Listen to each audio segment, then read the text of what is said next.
বড় বিভৎস, এত বড় নির্যাতনকারী, এত বড় জালেম পৃথিবীতে আর একটাও হতে পারে না। তাহলে মুসলমানরা তাদের সাথে চুক্তি করলো যে যুদ্ধ বন্ধ রাখতে হবে, অথচ রমজানের ভিতরে আমরা দেখেছি সেখানে নিদারুণ বোম্বিং করা হয়েছে। গাজায় একটা মাত্র ক্যান্সার হাসপাতাল ছিল, সেটাও তারা গুড়িয়ে দিয়েছে। তাহলে এই যে হঠকারিতা, এই যে জুলুম, এই নির্যাতনকে রোধ করার জন্য মুসলমানরা একটা আন্দোলন তুলে ধরেছিল। দীর্ঘদিন পর্যন্ত এটা চলে আসতেছে। সেটা হলো রমজানের শেষ শুক্রবার যখন আসে, তখন মুসলমানরা এটাকে আরো বেগবান করার জন্য আল-কুদস অর্থাৎ জেরুজালেম, বাইতুল মাকদিস কিভাবে মুসলমানদের হাতে নেওয়া যায়, এটা মুসলমানরা দীর্ঘদিন ধরে চেষ্টা করে আসছে। কারণ রাসূল সাল্লাল্লাহু আলাইহি ওয়াসাল্লাম বলেছেন, কিয়ামতের আগে আল্লাহ পাক রব্বুল আলামিন বাইতুল মুকাদ্দাস মুসলমানদের হাতে আল্লাহ তাআলা দিয়ে দিবেন। সুবহানাল্লাহ। এজন্য হাজার শত চেষ্টা করেও মুসলমানদেরকে সেখানে তারা সরাইতে পারে না। আল্লাহু আকবার। তাদের যে ঈমান, তাদের যে দীপ্ত তেজস্ব ঈমান, আল্লাহ তাআলা রব্বুল আলামিন তাদের ঈমানকে আরো বাড়িয়ে দিন। বলুন আমিন। ফিলিস্তিনের ভাইরা আমাদের ভাই, কারণ রাসূল সাল্লাল্লাহু আলাইহি ওয়াসাল্লাম বলেছেন, পৃথিবীর কোন জায়গায় যদি একজন মুমিন থাকে, একজন মুসলমান থাকে, আর এই মুসলমানের একটা পশমও যদি আঘাত লাগে, আর অপর প্রান্তে মুসলমানের যদি কষ্ট না হয়, বুঝতে হবে এই ব্যক্তির ভিতরে ঈমানের ছিটে ফোঁটাও নাই। তাহলে ফিলিস্তিনের ভাইরা আমাদের ভাই, ফিলিস্তিনের ভাইদের আঘাত করা মানে আমাদের গায়ে আঘাত করা, ঠিক কিনা বলেন? ছোট্ট সন্তান কোলে নিয়ে, একটা মাত্র কন্যা সন্তান, একজনের ছোট্ট সন্তানকে তারা বম্পিং করে তার মাথা ঘিলুটিলু সব বের করে দিয়েছে, কাপড়ের কাপড় জড়িয়ে সে আল্লাহর কাছে কাঁদছে, বলছে যে তোমার সাথে আমার এই জীবনে আর দেখা হলো না, আশা করা যায় আমরা জান্নাতে মিলিত হব ইনশাআল্লাহ। এই যে সবর, এই যে ত্যাগ, এই জন্য রমজানের শেষ শুক্রবারকে বলা হয় আল-কুদস দিবস। আমরা চাই যেন আল্লাহ তাআলা রব্বুল আলামিন যেন মুসলমানদেরকে বাইতুল মাকদিস দ্রুতই আল্লাহ তাআলা আমাদেরকে আবার ফিরিয়ে দেন। বলুন আমিন। কারণ রাসূল সাল্লাল্লাহু আলাইহি ওয়াসাল্লাম বলেছেন যে কিয়ামতের আগে যারা এই কুদসকে বাঁচানোর জন্য, বাইতুল মাকদিসকে বাঁচানোর জন্য যারা যুদ্ধ করবে, আল্লাহ তাআলা তাদেরকে শহীদের মর্যাদা দান করে দিবেন। সুবহানাল্লাহ। এজন্য আপনারা যদি প্রয়োজন হয়, যদি ডাক আসে, তাহলে আল-কুদসের জন্য, বাইতুল মাকদিসের জন্য যদি ডাক আসে যাওয়ার জন্য প্রস্তুত আছেন তো ইনশাআল্লাহ? আমরা চাই যেন আল্লাহ তাআলা আমাদেরকে এই দলে শামিল করে নেন।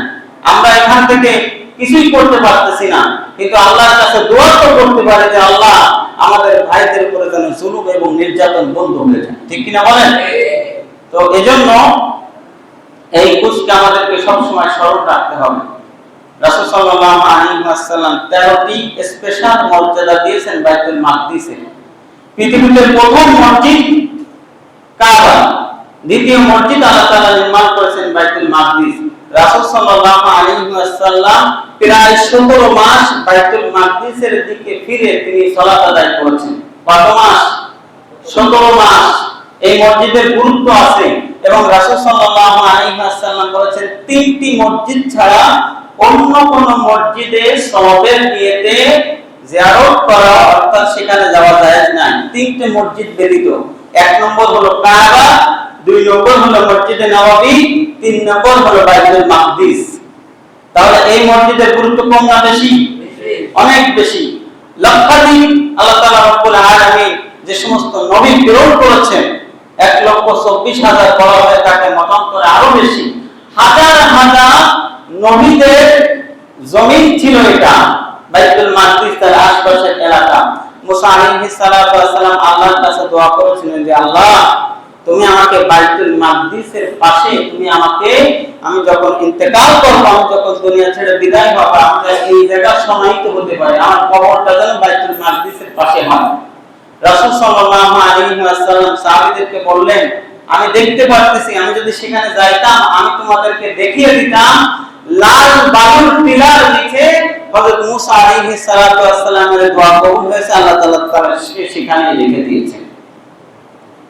হাজার হাজার সাহাবী রাদিয়াল্লাহু তাআলা এই বাইতুল মাকদিসকে বিজয় করার জন্য হাজার হাজার সাহাবী রাদিয়াল্লাহু তাআলা সেখানে অভিযান প্রেরণ করেছেন। হাজার হাজার সাহাবী সাহাবী আবু ওয়াক্কাস রাদিয়াল্লাহু তাআলা তিনি যখন অভিযান প্রেরণ করেন, সাহাবা রাদিয়াল্লাহু তাআলা পরবর্তীতে যখন এই আরেকটা অভিযান প্রেরণ করেন, তখন এই অভিযান প্রেরণ করবেন তখন দেখেন যে সেখানে অবস্থান করেছেন সাহাবী রাদিয়াল্লাহু তাআলা এর হাত বেরিয়ে গিয়েছে।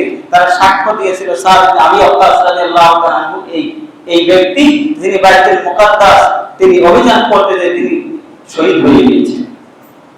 তাহলে এই বাইতুল মাকদিস এটা আমাদের ভূমি। এটা কাদের ভূমি? বাইতুল মাকদিস এটা কাদের ভূমি? মুসলমানদের। এটা মুসলমানদের ভূমি। সুলতান আব্দুল হামিদের কাছে ইহুদিরা এসে বলছে, তখন মুসলিম সালতানাতে অনেক অভাব, মুসলমানদের সালতানাত অর্থাৎ খিলাফত প্রায় নিভৃত অবস্থা।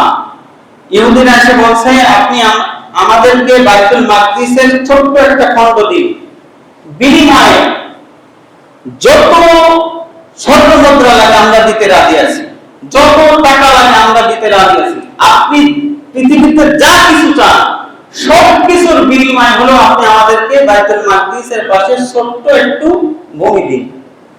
সুলতান আব্দুল হামিদ সেদিন বলেছিলেন যে বাইতুল মাকদিস হলো মুসলমানদের ভূমি, এখান থেকে একটুখানি জমি তোমাদেরকে দেওয়া মানে, ইহুদিদেরকে দেওয়া মানে আমার জীবন্ত দাফন করা। সুবহানাল্লাহ বলেন। কোন অবস্থাতেই সুলতান আব্দুল হামিদ এক টুকরো জমি এটা ইহুদিদের হাতে ছাড়েন না। প্রচন্ড দুঃখ কষ্ট ছিল সালতানাতে, চারিদিক থেকে মুসলমানদের উপর আক্রমণ। তারা যদি শুধুমাত্র একটুখানি ভূমি দিত মুসলমানদের অর্থনৈতিক কোনো কষ্ট থাকতো না। মুসলমানদের সোনা বিক্রি করে, মুসলমানদের সেই সময়ের মায়েদেরকে গহনা বিক্রি করে সালতানাত চলতেছিল, এমন একটা নিভৃত অবস্থা মুসলমানদের খিলাফতের। এর পরেও ইহুদিদের সাথে কোনো প্রকার আঘাত তারা করেন না। অথচ মুসলমানদের এখন প্রায় 200টি রাষ্ট্রের ভিতরে 50 থেকে 60টি রাষ্ট্র আছে মুসলমানদের। অথচ এই সমস্ত একটা রাষ্ট্রের মুসলমানের যারা প্রেসিডেন্ট আছে, এরপরে যারা জনপ্রতিনিধি আছে, যারা পাওয়ারফুল আছে, একটা মাত্র এই নিবুলুবু সালতানাতের সুলতান আব্দুল হামিদের মতো তেজস্বী দীপ্ততা একটা রাষ্ট্রের এখন পর্যন্ত নেই। সবাই তাদের সাথে আঘাত করে কিভাবে ভালো করা যায়, নিজের জমিনটাকে আরো সম্প্রসারণ করা যায়, মুসলমানরা মরে যাচ্ছে, মরে যাক, তাতে আমার কিছু আসা যায়। অথচ মুসলমানদের হাতে আল্লাহ তাআলা রব্বুল আলামিন পৃথিবীর সম্পদের অর্ধেকের বেশি মুসলমানদেরকে আল্লাহ তাআলা দিয়ে দিয়েছেন। সুবহানাল্লাহ, সুবহানাল্লাহ। পৃথিবীর যত সম্পদ আল্লাহ তাআলা দিয়েছেন, সমস্ত সম্পদের যে খনিজ পদার্থগুলো, বিশেষ করে তেল, এগুলি সব মধ্যপ্রাচ্যে আল্লাহ তাআলা দিয়ে দিয়েছেন। সুবহানাল্লাহ পড়েন। এই সম্পদ পেয়ে মুসলমানরা তাদের গা ভুলিয়ে দিয়েছে, তাদের শরীর হেলিয়ে দিয়েছে। তারা শুধুমাত্র দুনিয়াবী স্বার্থের জন্য মুসলমানদের রক্ত ঝরছে, এরপরও মুসলমানদের এখন পর্যন্ত হুঁশ ফিরে না। এই যে মুসলমানদের রক্ত ঝরছে, আমরা আল্লাহর কাছে দোয়া করি যে আল্লাহ যেন আমাদের এই বাইতুল মাকদিস আল্লাহ তুমি আমাদেরকে ফিরিয়ে দাও। দোয়ায় শামিল রাখা তাদের জন্য যে তারা যে নিদারুণ কষ্টে, একটা ছোট্ট একটা বাচ্চা তো বলছে, যেটাকে আন্দাজেরা যখন প্রশ্ন করছে, যে সে বলছে যে আমি মারা যেতে চাই। 4 থেকে 5 বছর বয়স, 6 বছর বয়স তার ছোট্ট মানুষ বলছে যে আমি মারা যেতে চাই, কারণ জান্নাতে আমি শুনেছি আল্লাহ তাআলা নাকি অনেক খানা রেখেছেন। আমরা খানার অভাবে বাচ্চারা পর্যন্ত বলছে যে আমাদেরকে মেরে ফেললেই ভালো, যে আমরা মারা যেতে চাই, কারণ আমরা শুনেছি জান্নাতে নাকি আল্লাহ তাআলা অনেক খানা রেখেছেন আমার ভাইরা। তো এজন্য আল্লাহ তাআলা আমাদেরকে যে নিয়ামত দিয়েছেন এই নিয়ামতকে চিনা। ওয়াইন তা'উদ্দু নি'মাতাল্লাহি লা তুহসুহা, আল্লাহ বলছেন যে আমি তোমাদেরকে যে নিয়ামত দিয়েছি এই নিয়ামত তোমরা গুণে শেষ করতে পারবে না। কত নিয়ামত আল্লাহ তাআলা দিয়েছেন। আল্লাহ তাআলা আমাদেরকে বিশেষ করে এই রমজানে যে নিয়ামত আমরা পেয়েছি বিগত 50 বছরে মানুষ পেয়েছে বলে আমার মনে হয়। একটা নিয়ামতের কথা বলি, বিদ্যুৎ। রমজান মাসে বিগত 50 বছরে যা গিয়েছে এই রমজানে কি বিদ্যুৎ কেমন গিয়েছে? এটা আলাদা নিয়ামত। এটা আলাদা কি নিয়ামত? তারা কি পড়তে আসলে মানুষের কষ্ট হতো, সাহারিতে কষ্ট হতো, এই যে বিদ্যুৎ। এরপর আরেকটা নিয়ামতের কথা বলি, বাজারে দ্রব্যমূল্য কম আছে না? রমজান আসলে এই যে যত মানুষ ইফতার করাচ্ছে, গতবার থেকে এবার মানুষ বেশি মানুষ ইফতার করাতে পারতেছে না। ঈদ তো চলে আসছে, এরপরেও বিশেষ করে যে তরকারিগুলো মানুষ খায়, লাউ 20 থেকে 25 টাকার ভিতরে প্রত্যেকটা লাউ, যেখানে গতবার ছিল 60 থেকে 70 টাকা। এটা নিয়ামত না?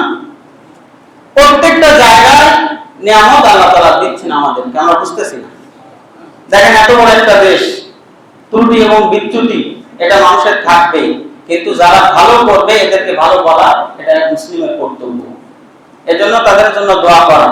যারা এটা পরিচালনা করছে, বিশেষ করে ডক্টর ইউনূস, লোকটা খুব ভালো লোক। দেখেন 50 বছরে এই লোকটির সাথে আমার কিন্তু কোনো ব্যক্তিগত সম্পর্ক নাই, বা আমি তাকে প্রমোটও করতেছি না। 50 বছরে অনেক রাষ্ট্রপ্রধান এসেছে চলে গিয়েছে। বাংলাদেশের মানুষের সব থেকে